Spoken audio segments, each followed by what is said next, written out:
खुलुमबाय बयनिसिमबो नोंथांमोननि थाखाय माखासे खौरांफोर लानानै फैलायबाय आरो चेनेलाव गोदानब्ला अननानै चेनेलखौ साबस्क्राइब खालामनानै लादो बेल आइकनखौ इलाव होनानै ला जाहाथे नोंथांनाव सिगां नटिफिकेसन सौहैग्रोयो दानिया खोनासंलांदो। गिबि खौराङाव दङ पर्बतजरानि शैलेन्द्रनाथ ब्रह्म स्टेडियामाव आन्डार 13 जोलुर बादायलायनाय खुंफुंदों। बोहैथि दाननि 3 आगस्टनिफ्रायनो 13 बोसोर बैसो सिंनि जोलुर बादायलायनाय हाबाफारिखौ एबसुआ क'क्राझार जिल्ला पर्बतजरा हालामनि सिङाव थानाय शैलेन्द्रनाथ ब्रह्म स्टेडियामाव खुंफुंदों। फैगौ 17 आगस्टआव जोबथा जोलुर बादायलायनाया जागोन। बेनिखायनो बानजाय आफाद आरो लेंथुम आफादा गेलेगिरि उन्दै उन्दै गथ'फोर जोलुर बादायलायनाय हाबाफारियाव बाहागो लाफैना थुलुंगा होफैनो थाखाय खौरांगिरिनि गेजेरजों खावलायहरदों। नैथि खौराङाव दङ चिरां जिल्ला एबसुआ हौवासाफोरनि 13 बोसोर बैसो सिंनि 5थि बड'लेण्ड मुंख्लं जोलुर बादायलायनायखौ मैया खुंफुंबाय। मख'नो गोनांदि चिरां जिल्ला एबसुआ जिल्लानि सिंनि गासै मोन 7 दख'रानि टीमखौ लाफानानै बे बादायलायनायखौ बासुगाव दख'रानि सिङाव रनसायथाम आरो गसाइगामि ओनसोलनि जोंफुं क्लाब आरो बिजाब बाख्रिनि गेवलां गेलेग्रा फोथाराव 6 आगस्टनिफ्राय जागायनानै मैया गाजा गोमजायै खुंफुंलाङो। मैयानि बे फाइनाल बादायलायनाया सिडली चिरां दख'रा एबसु आरो निसिमा दख'रा एबसुनि गेजेराव जोबलाङो। बे बादायलायनायाव सिडली चिरां दख'रा एबसुआ 5 गल सोनानै उइनार जायो आरो निसिमा दख'रा एबसुआ 1 गलाव सोनानै रानार आप बान्थाखौ आजावो। बेराफारसेथिं चिरां जिल्ला एबसुआ साबसिन गलकिपार महरै सिडली दख'रानि धोरोमसाद बसुमतारीखौ सायख'यो आरो सिडली चिरां दख'रानिनो साबसिन गेलेगिरि आरो बांसिन गल सोनो हानाय सानजौरां मोसाहारि मुंनि गेलेगिरिनो ट्रफिजों लोगोसे बान्था गथायो। बे हाबाफारियाव मिरु एबसुनि गाहाय नेहाथारि कनिन्द्र बसुमतारीया बाहागो लायो आरो बर'नि बायदि आफादफोरजों लोगोसे गोबां बर'नि गौथुमफोरनि बिबानगिरिफोराबो बाहागो लाफैनानै 13 बोसोर बैसो सिंनि गेलेगिरिफोरखौ थुलुंगा होफैयो। थामथि खौराङाव दङ गियान सोरां बिथांखिनि गेजेरजों फरायसाफोरनो अनसुंथाइ गथायदों। बावखुंग्रि बियाबाव सोलोंथाइ लानायाव फरायसाफोरखौ हेफाजाब आरो थुलुंगा होनायनि थांखिजों बिटिआर सरकारनि जागायनाय गियान सोरां बिथांखिनि गेजेरजों मैया 11 नं बावखुंग्रि बिटिसि बियाबनि सिङाव थानाय गासै सा 200 फरायसुला फरायसुलिफोरनो रांखान्थि अनसुंथाइनि चेक गथायनानै होयो। ब्रैथि खौराङाव दङ थाद'नाय गैयै जौगानाय खामानि मावनायखौ रायजो राजाफोरा गोजोननाय फोरमायदों। गोबां बोसोर गोग्लैसोना थानाय गामियारि लामाफोरखौ सिसि ब्लक खालामनो अन्थाइनि खाम्फा गायसनदों। बिनि उनावनो लोगो खामानि मावनायफोरखौ नुनानै भटार रायजो राजाफोरा गोजोननायजों मदद आरो हेफाजाब होनो रादाय होयो। बाथि खौराङाव दङ 14 नं चिरां दुवार बिटिसि बियाबनि सान्थिपुर बिसिडिसिनि बेंखनाव थानाय सालगुरि गामियाव डक्टर सांग्रां ब्रह्मआ 2 किल'मिटार लावथाइनि बांसिन गोलाव लामाखौ सेन्ड ग्रेभेलिं बानायना होदों। द'थि खौराङाव दङ गसाइगावनि दावागुरियाव इउपिपिएल दोलोआ माइनरिटि हारिनि सानसुमैफोरखौ लानानै सावरायलायदों। बिटिसि बिसायख'थिया खाथियाव फैगौखौ नोजोर लाखिनानै गुबुन दोलोजों लोगोसे इउपिपिएल दोलोआबो गोख्रै साखाफारा जादोंसै। बेबादिनो गुबुन बियाबफोराव गुबुन हारि माहारिनि सानसुमैफोरखौ लानानै सावरायलायनाय हाबाफारि लानाय बायदिनो मैया जुमदुवार बियाबनि सिङाव थानाय गसाइगावनि 1 नं दावागुरि गामियाव माइनरिटि हारिनि सानसुमैफोरखौ लानानै मोनसे लोगो हमलायनाय हाबाफारि जानानै थाङो। बे हाबाफारियाव गाहाय आलासि महरै बिटिआरनि मावफुं सोद्रोमा रनजित बसुमतारीजों लोगोसे एमएलए जिरन बसुमतारी, एमसिएलए रेवरेवा नार्जिहारि बिथांमोना बाहागो लाफायो। बे हाबाफारियाव गुबैयै माइनरिटि हारिनि हा-हुनि मोनथायखौ लानानै सावरायलायनाय जायो।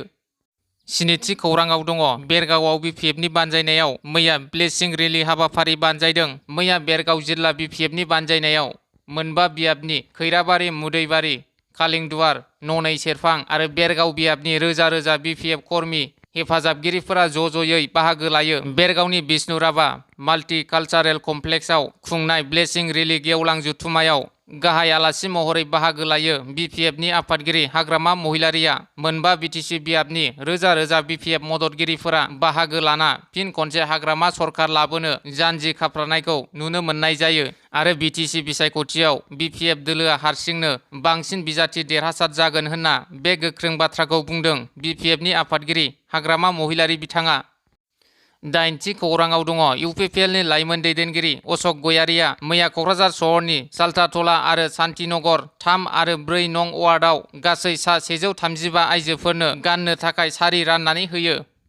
गुथि खौराङाव दङ 50 बोसोर बैसोनि फुलमति ब्रह्मआ गोब्राब टिउमार बेरामजों भुगिनांनानै दङ। चिरां जिल्लानि सिङाव थानाय बेंटल बिक्रमपुर नोलोबारि गामिनि रुंसारि नबीन ब्रह्मनि बिसि फुलमुथि ब्रह्मआ थांनाय 6 दानसो सिगांनिफ्रायनो गोब्राब टिउमार बेरामजों नाख्रेबजानानै उदै देरनानै दङ। फुलमुथि ब्रह्मआ फोरमायनाय बादिब्ला दायो गावनि टिउमारखौ फाहामनो थाखाय गोबां रां खावरिनि गोनांथि जादों आरो अपारेसन खालामनो नांगौ होननानै फोरमायदों बेरामिया। बेनिखायनो दुखुथिया फुलमुथि ब्रह्मआ रांनि मदद नागिरनानै रायजो राजाफोरनि खाथियाव अनसुंथाइ बिहरदों।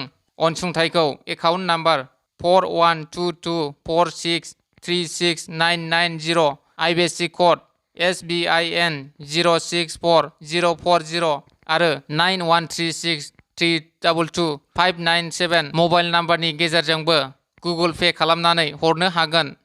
जि थि खौराङाव दङ 39 नं फासुनाय सेरफाङाव वमेन्स एवारनेस मिट हाबाफारिखौ जोबोद गाजा गोमजायै खुंफुंलाङो। 39 नं फासुनाय सेरफां आइजो गांखं ब्लक कमिटि इउपिपिएल राजखान्थि हान्जानि बानजायनायाव वमेन्स एवारनेस मिट हाबाफारिखौ मासबाद बिसिडिसिनि गेजेराव जोबोद गाजा गोमजायै मेहेरगोनां हाबाफारिजों बापुजि प्रकल्प कनफारेन्स हल मासबादआव खुंफुंजालाङो। मैयानि बे हाबाफारियावनो रायजो सभानि एमपि रोनगोरा नार्जारि, उदालगुरि जिल्ला इउपिपिएल राजखान्थि हान्जानि आफादगिरि रबिन्द्र बसुमतारि, आइजो गांखं इउपिपिएल राजखान्थि हान्जानि लेङाइ आफादगिरि मरियाम टप, आइजो गांखं इउपिपिएल राजखान्थि हान्जानि बोसोनगिरि किरण बर'जों लोगोसे आरोबाव गोबां दैदेनगिरि बिथांमोना बाहागो लाफैयो।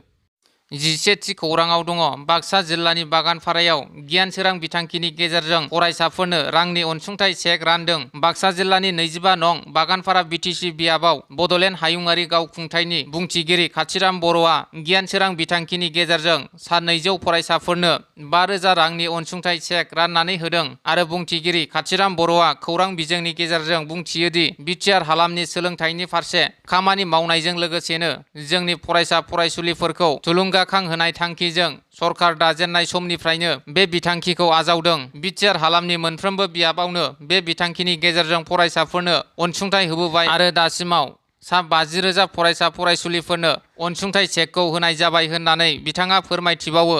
बेजों लोगोसेनो बिथाङा बुंथिबावोदि बर'नि माहारियारि आफाद एबसु आरो बर' थुनलाइ आफादा बर'नि मोननै राजखान्थि हान्जा इउपिपिएल आरो बिपिएफखौ खौसेथि जानो थिननाया बरायथाव, नाथाय जोंनि राजखान्थि दैदेनगिरिफोरा बेसेबां मदद होयो बेसो साननो गोनां जागोन होननानै बिथाङा बुंदों। 12 थि खौराङाव दङ देबोरगाव बियाबनि लुंसुङाव ओनसोलनि सिङाव थानाय लखिमपुर आरो जालेमाफुर गामियाव मैदेरजों गाथारजानाय दुखुथिया नखरनैयाव इउपिपिएलनि लाइमोन दैदेनगिरि अशक गयारिया नुजाथि हैना खौरां लाहैनायजों लोगोसे गावनिफ्राय अनसुंथाइबो गथायो। देबोरगाव बियाबनि लुंसुं ओनसोलनि सिङाव थानाय लखिपुर आरो जालेमाफुर गामियाव थांनाय 8 आगस्ट खालि हरनि समाव मासे मैदेरनि उदखाराव सासे 6 बोसोर 6 दाननि उन्दै गथ' आरो 55 बोसोर बैसोनि सासे सुबुंनि जिउ खहा जानाय नखराव इउपिपिएलनि लाइमोन दैदेनगिरि अशक गयारिया खौरां लाहैनायजों लोगोसे अनसुंथाइ गथायनायखौ गोजोननाय फोरमायदों। गामिनि रायजो राजाफोरा 13 थि खौराङाव दङ रानिपुर गामिनि दिलीप दैमारिनि बिसि रसिला दैमारिया खारखोमाना दं। गसाइगाव महकुमानि सिङाव थानाय जलेश्री रानिपुर गामिनि रसिला दैमारिया थांनाय जुलाइ दाननि 29 खालारखालि न'निफ्राय ओंखारलांदोंमोन, नाथाय दुखुनांथाव बाथ्राया बेसोदि दासिमबो न' फारसे गिदिंना फैफिनाखै। फिसाय दिलीप दैमारिनि फोरमायनाय बादिब्ला आइजोआ 2 फिसाजो गोनां, सासे 10 बोसोर बैसोनि सासेया 6 बोसोर बैसोनिमोन। 6 बोसोर बैसोनि उन्दै फिसाजोखौ लोगोआव लाना थांफादों होननानैबो खौरांनि गेजेरजों फोरमायथियो। फिसाय दिलीप दैमारिया गामि गोराजों लोगोसे गावनि नखर फिसा गथ' गथायखौ साननानै नखर फारसे फैफिननो खावलायहरदों। फिसाय दिलीप दैमारिजों लोगोसे गामिनि गावबुराया बेनिखायनो सोरबाफोर बहाबा नुसनबायोब्ला 8486359038 आरो 9707649708 मबाइल नाम्बारनि गेजेरजों खौरां हरनो खावलायहरदों। फिसाय दिलीप दैमारिया